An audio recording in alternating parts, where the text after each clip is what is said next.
পঞ্চম শ্রেণীর গ বিভাগের ছাত্র।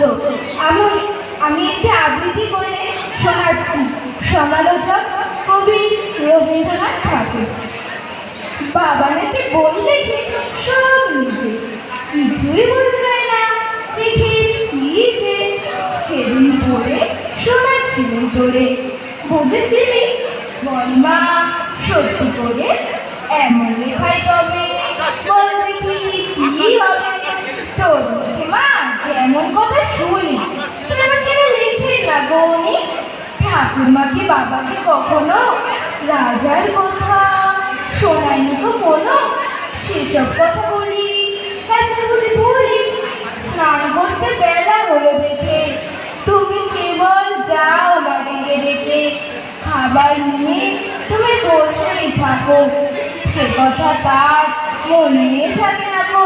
করেন সারাবেলা লেখালেখা খেলা।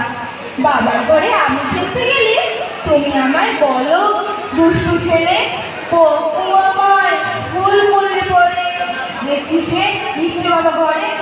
বলতো সত্যি বল, লিখে কি হয় ফল?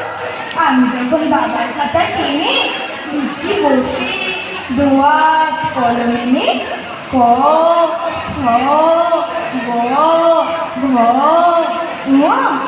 হজ বড় আমার বেলা কেন মারাত করো?